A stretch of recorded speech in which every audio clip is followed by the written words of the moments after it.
महाराष्ट्र के मुख्यमंत्री देवेंद्र फडणवीस ने अपने उप मुख्यमंत्री और पूर्व मुख्यमंत्री एकनाथ शिंदे द्वारा पूर्ववर्ती सरकार में लिए एक फैसले पर रोक लगा दी है और उसकी जांच के आदेश दिए हैं। पूर्ववर्ती सरकार में फडणवीस उप मुख्यमंत्री थे। पिछली सरकार में परिवहन विभाग तब के मुख्यमंत्री एकनाथ शिंदे के पास था। ये मामला उसी विभाग से जुड़ा हुआ है। शिंदे ने महाराष्ट्र राज्य सड़क परिवहन निगम MSRTC के लिए बसें किराए पर लेने का फैसला किया था, लेकिन अब फडणवीस ने उस फैसले पर न सिर्फ रोक लगाई है बल्कि उसकी जांच के भी आदेश दिए हैं। अब राज्य में नई महायुति सरकार के कार्यभार संभालने के बाद मुख्यमंत्री फडणवीस हर विभाग के काम की समीक्षा कर रहे हैं और पहले 100 दिनों के कार्यकाल के लिए उनकी योजनाओं पर चर्चा कर रहे हैं।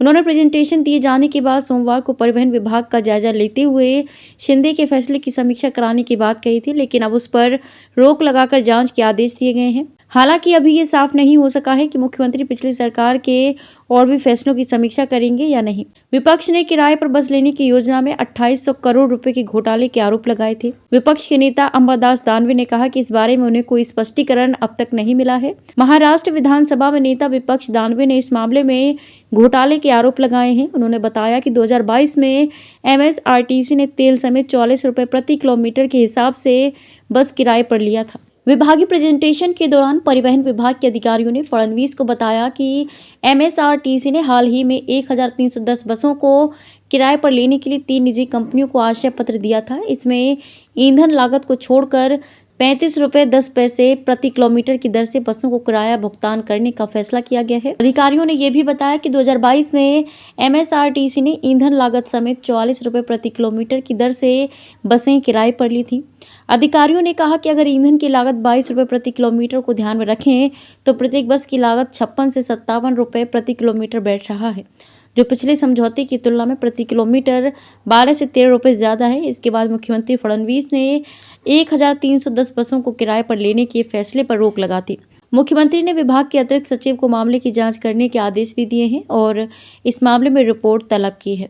फडणवीस के फैसले ने पूर्व CM शिंदे के फैसले की योग्यता पर सवाल खड़े कर दिए हैं, क्योंकि टेंडर प्रक्रिया सितंबर 2024 में शुरू की गई थी, जब वे मुख्यमंत्री थे और परिवहन विभाग के प्रमुख थे।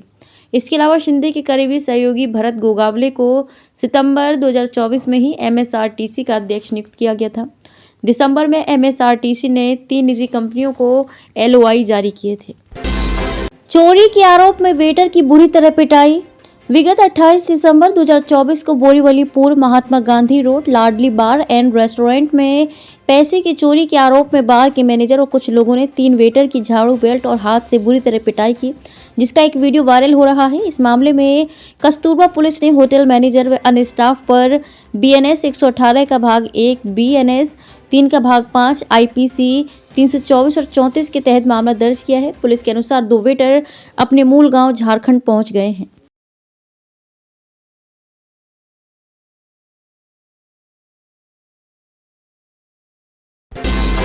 महाराष्ट्र के नागपुर से रिश्तों को तार-तार करने वाली खबर आई है। यहाँ एक इंजीनियरिंग की पढ़ाई करने वाले 25 साल के छात्र ने अपने ही मां बाप को मौत के घाट उतार दिया।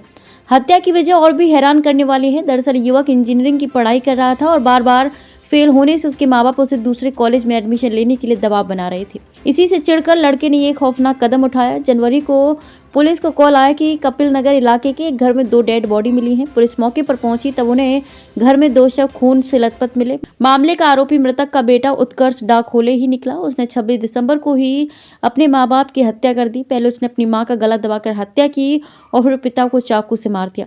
पुलिस ने उत्कर्ष डाकोले को गिरफ्तार कर लिया है। सर, अपने पुलिस स्टेशन में कपिल नगर पुलिस स्टेशन में एक 2 बॉडी मिली करके से आपको फोन आया, तो उस बॉडी की हत्या है या सुसाइड है?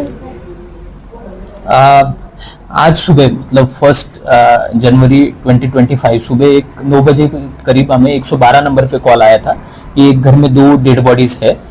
तो हमने वहाँ पे जाके चेक किया तो पति पत्नी की डेड बॉडीज थी और उनका जो पति है उनका नाम लीलाधर डाकोले है और पत्नी जो है अरुणा डाकोले है। तो फिर वहाँ पे स्पॉट पे पहुँचने के बाद वहाँ पे खून वगैरह था घर में बहुत सारा, तो प्राइमा फेसी हमें लग रहा था कि यहाँ पे कुछ तो सस्पिशियस है, इसमें कुछ हुआ रहेगा फॉल प्ले। तो ज़्यादा जानकारी लेने के बाद ऐसा पता चला कि उनका जो बेटा है, नाम है उसका उत्कर्ष डाकुड़े, ये 25 साल का है, इंजीनियरिंग का स्टूडेंट है।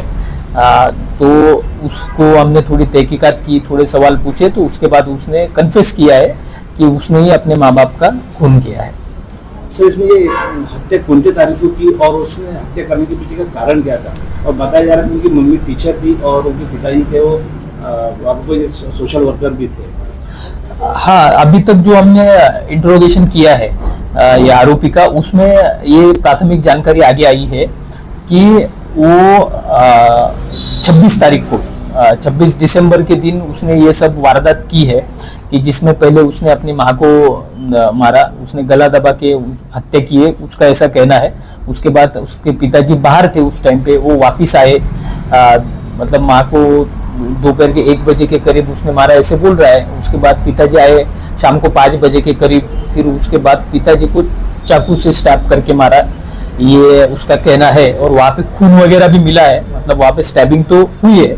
और इसमें जैसे कि उसके मतलब जो मृतक है, जो लीलाधर डाकुले थे, वो कोराडी पावर प्लांट में टेक्नीशियन करके काम करते थे। और उनकी जो अरुणा डाकुले है वो एक प्राइमरी टीचर थी।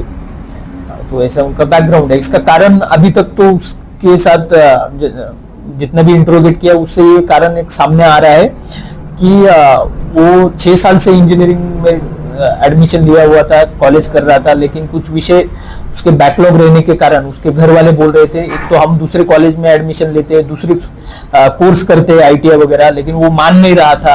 तो घर वाले ये भी बोल रहे थे कि तुम खेती वगैरह करो, तुमसे नहीं हो पाएगा। तो उसका गुस्सा उसके मन में था कि मुझे जबरदस्ती ये कॉलेज से निकाल रहे हैं। तो उसने थोड़ा प्लान वगैरह करके ही फिर ऐसा किया है। सेकेंड ईयर के उसके कुछ बैक पेपर थे और इसको कोई शौक थे कि सर MBA या कोई ड्रग्स का कोई शौक है क्या? देखो, अभी तक जो जानकारी मिली है, उसका मोबाइल थोड़ा हमने चेक किया, तो अभी तक वैसा कुछ मिला नहीं कि वो ड्रग्स वगैरह करता था या फिर इसके कोई दोस्त हो उनके साथ घूमता था। अभी तक उसके बारे में कुछ सब्सटैंशियल कह पाना थोड़ा मुश्किल है, थोड़ा और ज्यादा इंट्रोगेट करने के बाद क्लियर होगा। सर, इसमें घर में उनकी एक बहन भी थी, तो उसको ये सब पता था क्या कि मेरे भाई ने हत्या किया ऐसे कोई? हाँ, जैसे कि उसने 26 तारीख को हत्या की है और 1 तारीख को हमें ये सब चीजें पता चली, तो बीच में 5 दिन का एक पीरियड गया है। तो उसने उसकी बहन भी कॉलेज में जाती है, तो उसने उसकी बहन को बाहर ही उस दिन ये सब करने के बाद बाहर ही पिक किया और अपने एक चाचा रहते हैं, बेलवाड़ी करके है पास में, वहाँ पे, तो वहाँ पे लेके गया और उसने अपने चाचा और बहन सबको ये बताया कि मम्मी पापा मेडिटेशन के लिए बेंगलोर गए हैं और वो कुछ दिनों के बाद वापस आएंगे, वहाँ पे मोबाइल वगैरह कुछ अलाउड नहीं है। तो इसलिए बाकी लोगों ने भी ज्यादा उसको सवाल पूछे नहीं कि मेडिटेशन गए, मोबाइल अलाउड नहीं रहते हैं। उसकी बहन उसको बार बार पूछ रही थी, वो थोड़ा मतलब उसको मिसलीड कर रहा था अलग अलग जवाब देके। और उसने उसके पापा का मोबाइल भी उसके साथ ही रखा था, तो उसने पापा के मोबाइल से बहन को भी 27 तारीख को मैसेज ड्रॉप किया है कि हम 5 तारीख तक वापस आएंगे, इस टाइप का। तो वो मैसेज कैसे ड्रॉप किया, कितने बजे ड्रॉप किया, उसकी भी तहकीकात चल रही है। सर, जो उनकी सिस्टर है वो तो घर आती होंगी, जब ऊपर में ही मम्मी पापा की हत्या उसने ऊपर में ही किया है, घर के ऊपर में, तो घर में तो उसके सिस्टर को कुछ लोगों का आना जाना होगा। राइट, ये क्वेश्चन हमारे सामने भी है अभी तक, ये सवाल कि 5 दिन तक उसकी बहन घर कैसे आई नहीं। लेकिन अभी तक की जानकारी के अनुसार उनके घर में जो कार है, तो ये लड़के के पास वो कार थी, तो हर रोज वो अपने चाचा के घर से, वो दोनों भी वहीं पे रुके हुए थे, ये भी नहीं घर आया ऐसे बोल रहा है। वो उसको कॉलेज छोड़ने जाता था, कॉलेज के बाहर ही रुकता था पूरा कॉलेज होने तक, वहां से उसको वो घर ना जाए इसलिए वो कॉलेज के बाहर ही रुकता था और वहां से फिर वापस लेके वो अपने चाचा के घर जाता था, सो दैट कि अगर गलती से भी वो घर चली गई तो ये सब ओपन हो जाएगा। तो ऐसा है अभी तक की जानकारी के अनुसार। उसमें एक मेन है बताया जाए कि माँ का उसने गला दबा के मारा, और वो ये बताया जा रहा है कि वो मेरे को कैसे मारा, मैंने मेरे को खुद को नहीं पता, ऐसा उसका कहना भी है। नहीं, वो तो सारे आरोपी ऐसे बोलते हैं कि उस टाइम पे मुझे पता नहीं क्या हो गया था, इस टाइप का। लेकिन उसने गला दबा के मारा है और कुछ किया है, क्योंकि घर में बहुत जगह पे खून है। तो अभी अपनी फॉरेंसिक की टीम भी घटनास्थल पे है, हम एविडेंस कलेक्ट कर रहे हैं। इसके बाद हम PM करेंगे, PM में और क्लियर होगा कि what is the cause of the death, तो उसके बाद ही हम इन सारी चीज़ों पे कुछ बोल सकेंगे। तो इसके साथ में लड़के के साथ में और भी लोग हो सकते हैं क्या हत्या में? तो अभी तक तो ऐसा कुछ दिख नहीं रहा है जैसे प्लान किया गया है, और कुछ मोबाइल के मैसेजेस हो गए, या फिर वो घर बाहर से लॉक करना हो गया, फिर उसका अपनी बहन को हर रोज चाचा के यहाँ से लेके जाना छोड़ना हो गया। इस सब से थोड़ा ऐसा लग रहा है कि उसने अकेले ने किया होगा, लेकिन पॉसिबिलिटी कांट बी डिनाइड, तो हम वो सारी चीजें उसमें कवर करेंगे।